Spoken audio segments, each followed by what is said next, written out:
For much of the Ukraine war, public attention has focused on dramatic moments, missile strikes, frontline advances, and major battles. But away from these headline events, a quieter and more methodical campaign has been unfolding in the skies above. Ukraine. Almost every night, waves of drones cross the border. Many are intercepted, some cause limited damage. On the surface, these attacks may appear repetitive or even ineffective.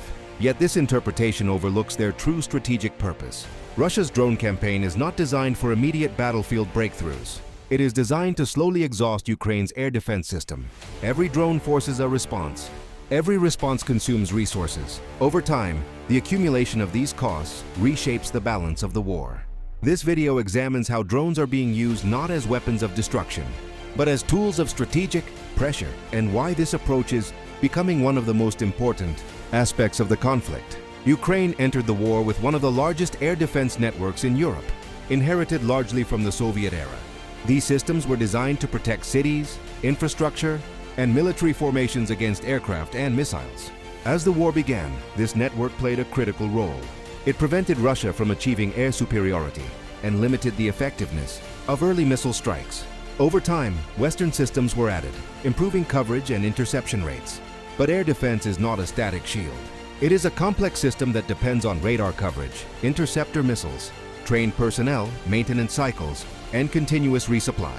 Even the most advanced system weakens if it is forced to operate without pause. Historically, prolonged air defense attrition has been a decisive factor in conflicts. From World War II to modern regional wars, sustained pressure has often proven more effective than short, intense bombardments. Russia's drone campaign reflects this historical lesson. Early in the war, Russia relied heavily on cruise and ballistic missiles. These weapons are highly capable, but they are also expensive, limited in number, and slow to replace. Drones offer a different set of advantages. They are cheaper to manufacture, easier to deploy, and can be launched in large numbers. Most importantly, they force defenders to react in the same way they would to more expensive threats. From an air defense perspective, a drone and a missile often require similar detection and interception processes. Radar must track the target. Command centers must evaluate it. Interceptors must be launched. This creates a fundamental imbalance. The defender spends far more resources than the attacker. Over weeks and months, this imbalance becomes strategically significant. Rather than replacing missiles, drones complement them. They prepare the environment, weaken defenses, and increase the effectiveness of other strike systems. Russia's drone operations follow consistent patterns. Launches often occur at night, when visibility is reduced and response times are slower.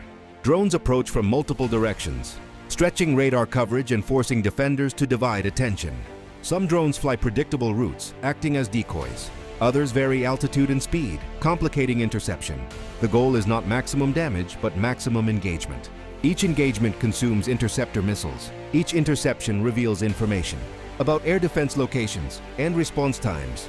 Over time, this data improves the effectiveness of future attacks. The psychological dimension also matters.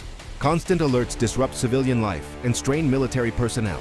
Fatigue reduces efficiency, increases the risk of error, and places additional stress on already limited resources. This is not a campaign measured in days or weeks. It is measured in months. Ukraine's air defense network is layered and diverse, combining different generations of systems. While this diversity increases resilience, it also complicates logistics. Different systems require different missiles. Maintenance procedures vary. Training standards differ. Sustaining this network under continuous pressure is a significant challenge.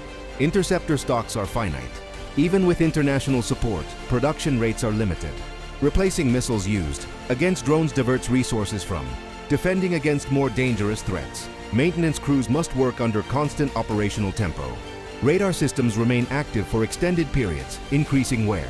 Command centers operate continuously, reducing rest cycles.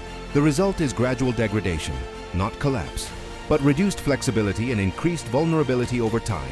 From a strategic standpoint, drones allow Russia to transform time into a weapon. Instead of seeking rapid victory, the focus shifts to sustained pressure. This approach aligns with a broader strategy of attrition. The objective is to force Ukraine and its supporters to spend more resources than they can easily replace. Every interceptor used today is one that must be replaced tomorrow.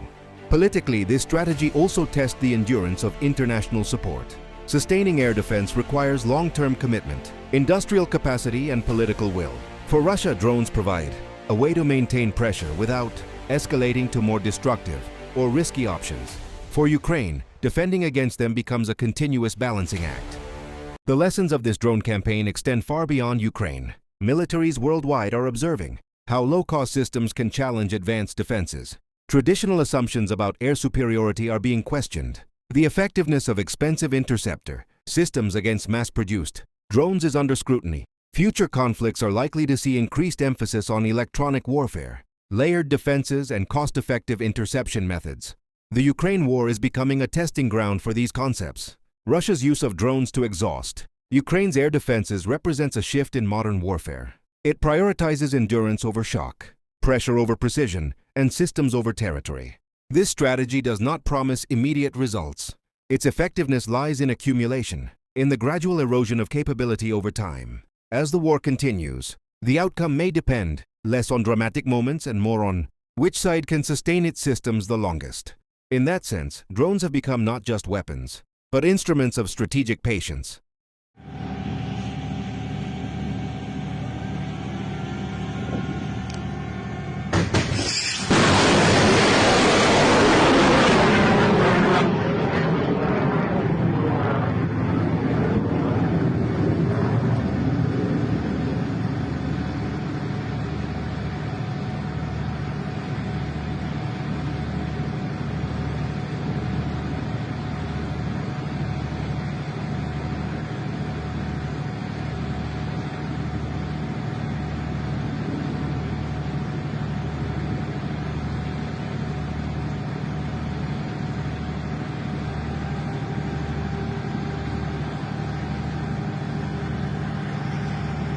When people think about the Russia-Ukraine war, they usually imagine trench lines, armored assaults, and territorial advances measured in kilometers.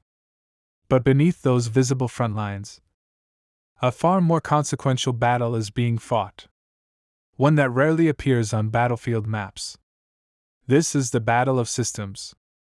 Russia's long-range strike campaign is not designed to capture territory quickly. Instead, it aims to gradually reshape the war by targeting the structures that allow Ukraine to function as a modern fighting state. Energy infrastructure, logistics hubs, industrial facilities, air defense networks, these are the real objectives.